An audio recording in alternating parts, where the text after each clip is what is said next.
Dear students, I once again welcome in this video lecture, which is related to the simplex method, which is generally found in all the branches of technical courses, whether it is BTech, BBA, BCA, MBA, MCA, and this is coming from operation research.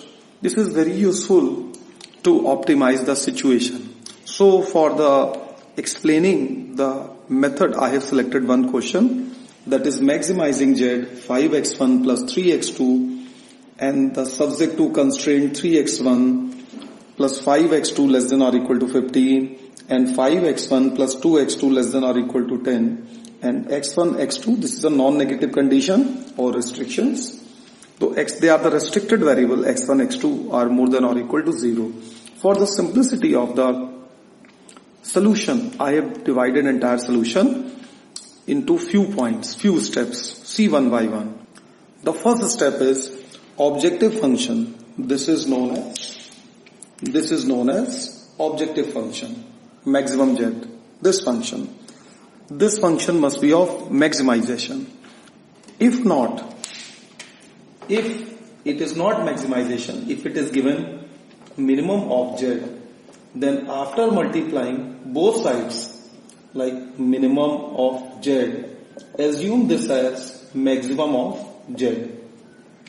So multiply both sides by minus sign. For example, if not in this question, actually through this question I will explain the entire theory. Suppose in some other question, it is minimum Z equals to 2x1 plus 3x2, then you should multiply both sides by minus 2x1 3x2, and then this side is known as maximum Z dash minus 2x1 minus 3x2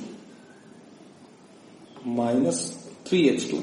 So simplest method works in an environment of maximizing the function. This is the first step.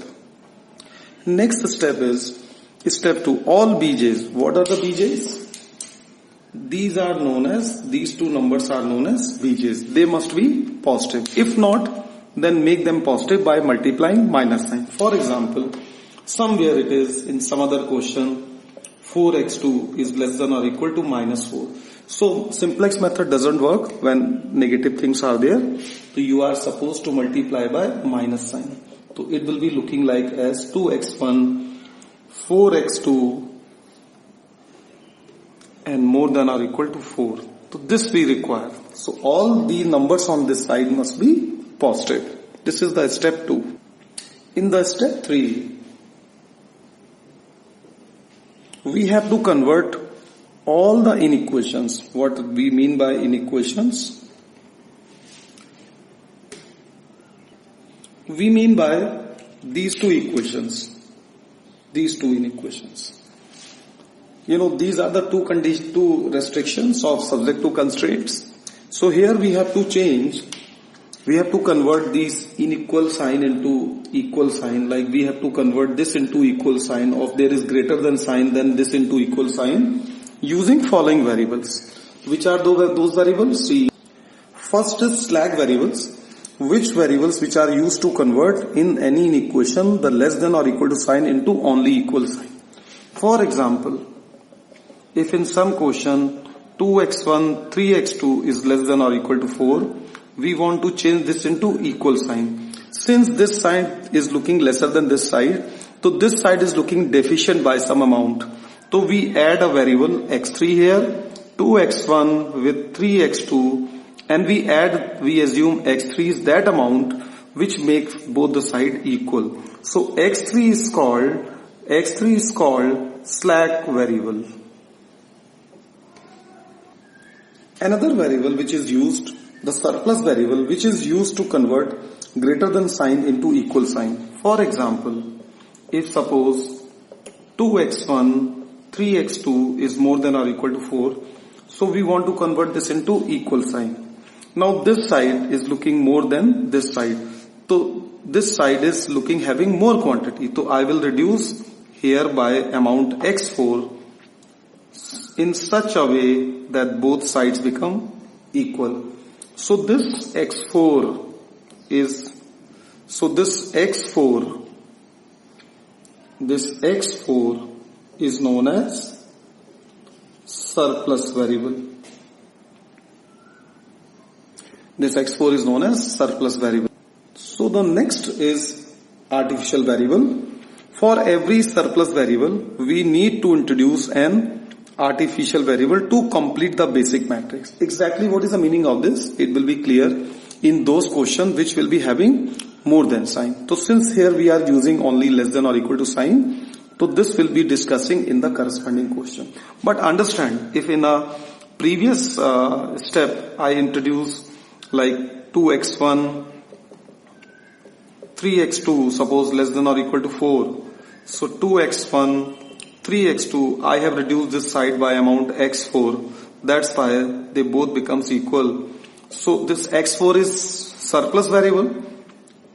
So for surplus variable, we need one artificial variable, a1. And artificial variable is that much amount which has no weight. It has no weight, no value. That's why they doesn't change the property of the equation, because if already it has become equal, then on putting some amount, it should become greater. But a1 as an artificial variable has no weight. It is only for the purpose of to complete the basic matrix. And what is basic matrix we'll be discussing in coming time. How this step 3 is applicable on our question. I think when I started this video, then you saw step 1 and step 2 are completely applicable because our question is of maximization and both the, these sides are positive. So now third step is going to be applied. How? See this. So these are we have to convert all the inequation. That means these inequalities of the quotients are to be converted into equal sign. So what I do, if I add some amount x3 on this side as a slack variable, it becomes equal sign. And same way, if I introduce another variable x4 as slack variable, this side, both the sides become equal. So like this we apply here. Remember, x3 and x4 are actually slack variables. These are the slack variables. Alright, so like this, step 3 is applied. Now after introducing two more variables, x3, x4, the question will take a new form. How? Now the question will take this form where I am showing through the green color the new variables. x3 is added here, x4 was added here, and their corresponding values in the objective function will be 0, x3. That means corresponding unit cost will be 0 for x3 and x4, which were the slack variables. And these equations should look complete. Since x4 is missing there, we may write 0x4 and here we may write 0x3. So this we have completed both the equation and as well as also x1, x2 and x3, x4 all are taken as greater than or equal to 0. So now question have taken a new form with respect to 4 variables. This is a step 4. Now in step 5, the equations of set A, both the equations are designated with set A. The set A is represented in terms of a matrix equation. Alright?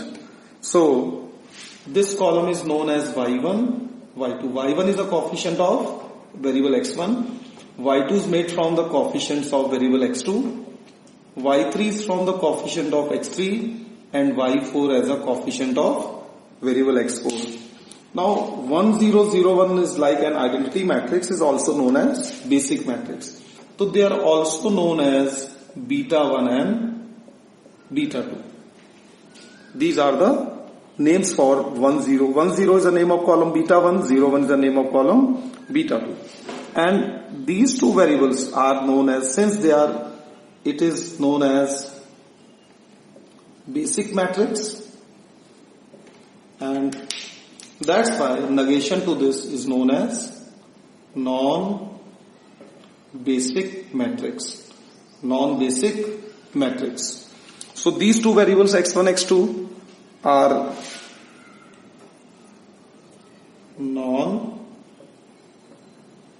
basic matrix, and it is basic matrix. It is basic matrix.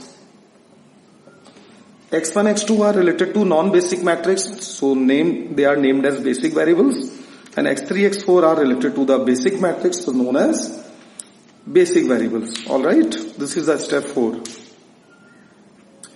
I have not omitted the step 4, and by removing the step 5, I have introduced step 6.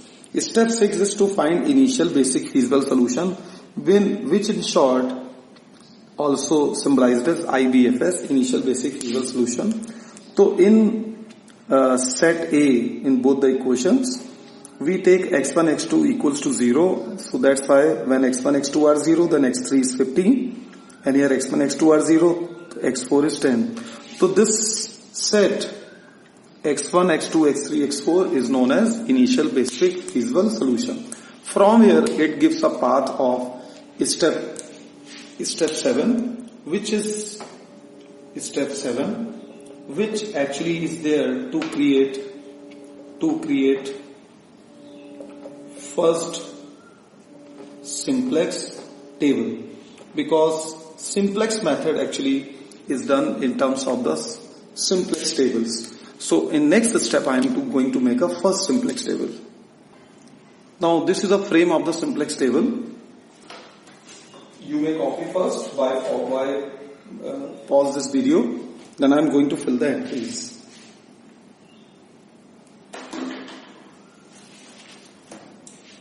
This is B. B stands for basic variables. Then CV is cost of basic variables. XB is solution of basic variables. This place is for CJ, the cost of all variables. Alright. Then it is column Y1, Y2, Y3 and Y4. Okay. So basic variables are what? X3, X4. Acha, what are the costs? See from the step 2 or 3, when I have written question, I have taken a new form. It is 5300. Remember that? That is going to be the maximum Z, that I have written maximum Z as 5x1, 3x2, 0x3 and 0x4. It was C1, C2, C3 and C4. These were the unit cost. So that I have written. That is the unit cost C1, C2, C3, C4. For your reference as a beginner, but you are not supposed to write later in the solution C1, C2, C3 and C4. These are the cost of. So you have to write cost of basic variable x3, which is actually 0. And cost of fourth variable is C4, 0. And what is the solution of x3, x4? If you remember, that was 15, and what was the value of x3? 15. x4 was 10. And see from the matrix form, y1 was 3, 5, and it was 5, 2, and it was 1, 0, 0, 1, and it is also I have symbolized by beta 1 and beta 2. Okay? So that was a simplex table.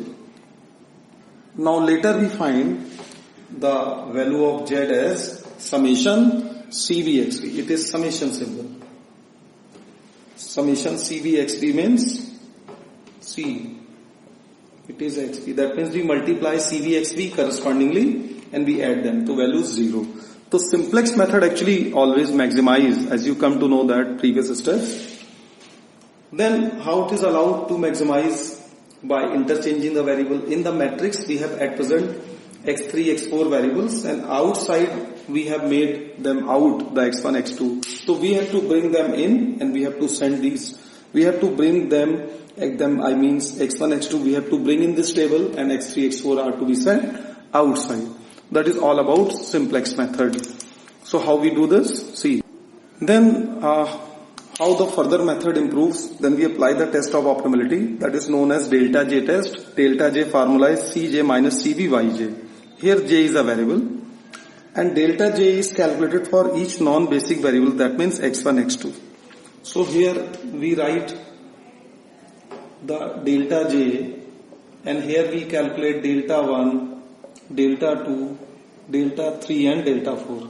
And you know, delta j is always 0 for basic variables. For basic variables, delta j. So this is always 0. Okay. So how this delta 1 and delta 2 is calculated? Since there is an insufficient place, you may write. So I am going to show the calculation. Suppose I have to calculate delta j is Cj minus Cv Yj. I have to calculate delta 1. So j's value is what? 1. So C1 minus Cv Y1. So C1 is what? C1 is 5 minus. What is Cv? Cv is the name of column. 0, 0. What is Y1? Y1 is the name of column. 3, 5. Then what happens? 0, there is a corresponding multiplication. 0 is multiplied to 3, 0 is multiplied to 5 and they are added. And then it becomes 5 minus 0 as 5. So delta 1 is 5. Similarly, delta 2 will be 3. You can check delta 2 will be 3. Like if I write here, delta 2, C2 minus Cv Y2. That is 3 minus 0, 0 and it is 5, 2. That will be 3. So these are the values of delta j. Okay, I will remove this. I will tell the further reason. Then how the method improves. Now if all delta j here are greater than or equal to 0, then solution will be optimal. That means there is no further need of improvement of this value. But in our case, they are not like, in our case, delta j are not less than or equal to 0 because it is positive, it is 3. They are 0, but they are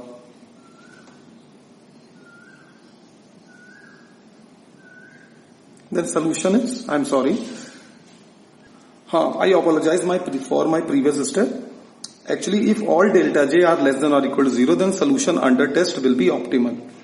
You see, since these are 0 but they are positive, the solution is not optimal in our case. So there is a further chance to improve the solution. How it is done? See further in next step. Now, as I have told you, x1, x2 are out and x3, x4 are inside. So we have to make them, x3, x4 are supposed to be sent outside and x1, x2 are to be brought inside. For that reason we find two types of vectors. Now we have to find incoming vector of variable. It is nothing but variable relative to maximum delta j value. Here maximum delta j is delta 1. So it is related to variable x1. So actually x1 wants to come inside.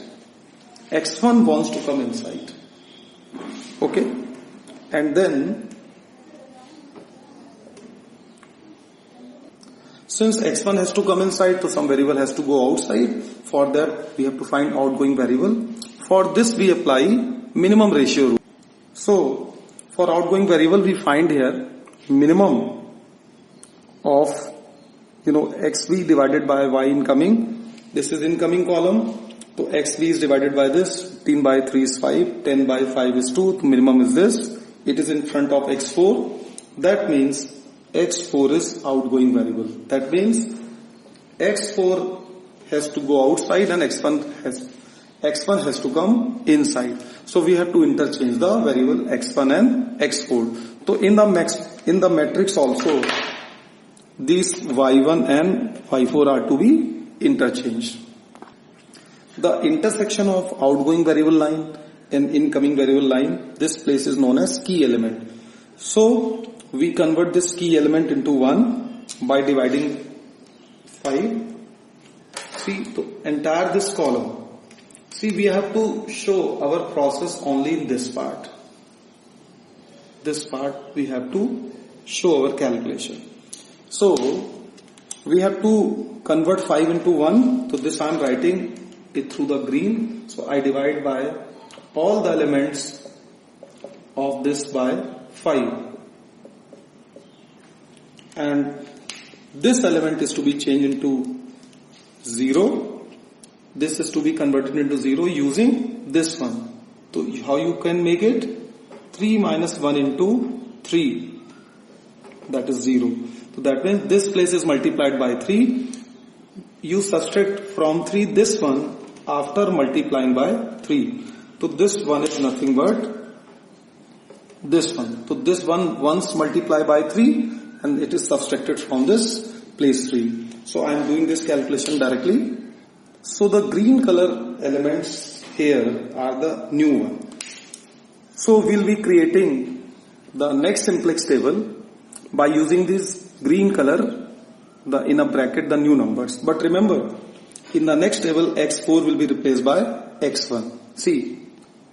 So now student, this is the second simplex table, where what has changed, what has been changed here in the previous table. If you compare, there was x4, now it is x1.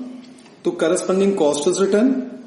X1, C1 is what, 5, and then the new elements in the bracket, the green color elements are written.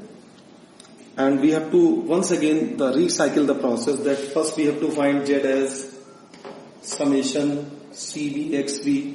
So this time it is 0 into 9, 0 and plus 5 into 2, 10. So you can see that now from the first table and second table, value of Z has been improved from 0 to 10. So you are heading toward maximizing the solution.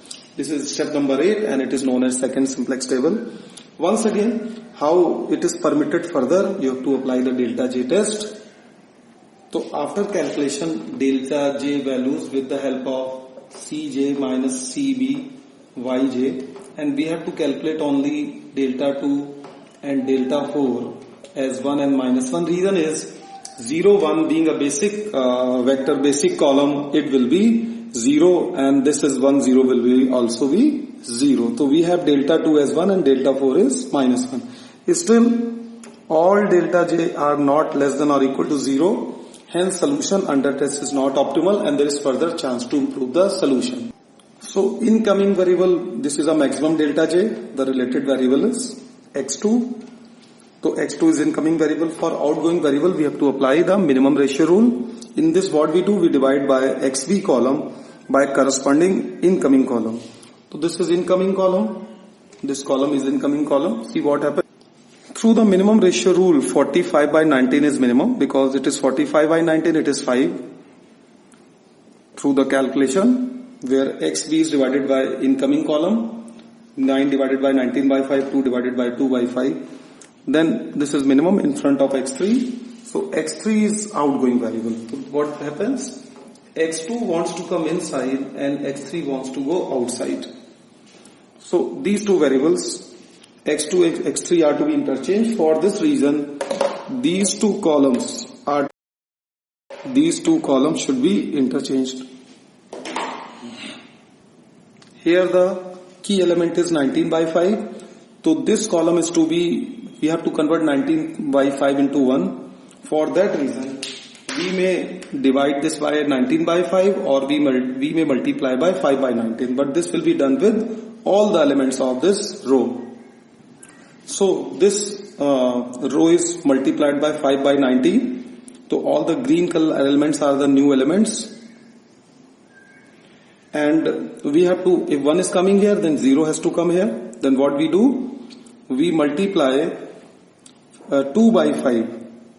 We multiply from this 2 by 5, this one after multiplying by 2 by 5.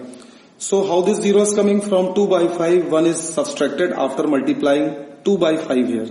So same thing is done with all.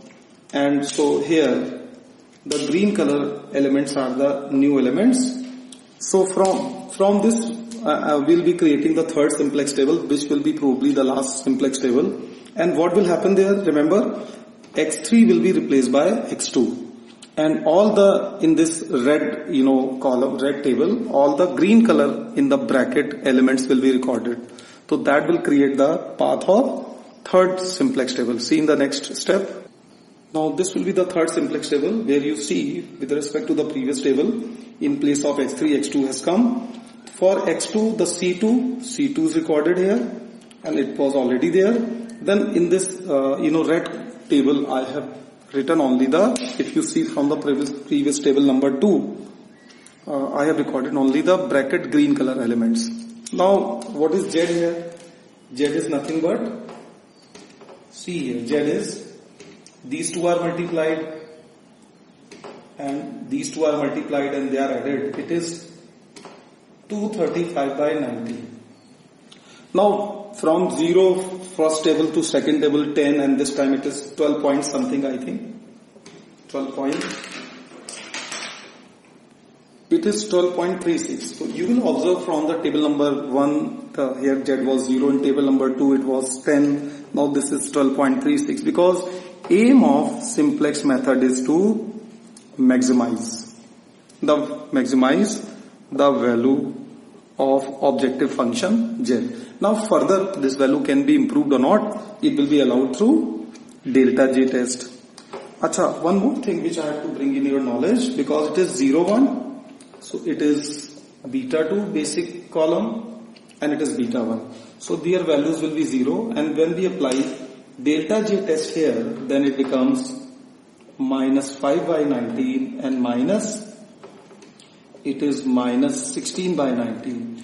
Now here if you see all delta J are less than or equal to 0, then solution under test is optimal. अब there is no need, once delta ij, all delta ij are less than or equal to 0, there is no need to go for further improvement of the table. Now this is your solution. What is your solution? See, x1 is what? Now what is answer? x1 is 20 by 19, x2 is 45 by 19, and what is that? Among all the three tables, this is highest one. So it is actually maximum Z, it is 235 by 19, and that is our answer, and this is called simplex method. So I will suggest you that all the theoretical terms which are coming here, like basic matrix, basic variables, non-basic variables, incoming vector, outgoing vector, test of optimality, minimum ratio rule, and key element, all these should be studied separately as the point of discussion in examination. I am writing also, so please write this. So your question is finished here. Your answer is x1. So if you remember the question, we need to find x1, x2. So x1 is 20 by 19, x2 is 45 by 19, and the maximum Z is 235 by 90. So which theoretical points are needed, that I am writing in next step after this snap. So theoretical notes on following topics are needed in simplex method: slack variables, surplus variable, artificial variables, basic and non-basic matrix and variables, test of optimality, delta J test, incoming and outgoing variables, and minimum ratio rule. So since through the method I have gone through all these theoretical points, but only in discussion, so I will request you to write this in your notebook, a detailed theory. You may take the help of my book also, which is Optimization Technique, which also I authored the book. The same book you may find in library or any other good standard textbook on the operation research. Thank you very much. It is me, Dr. Ravindra Saxena, which was explaining the concept of, simplex method for two constraints having less than sign. Thank you, students.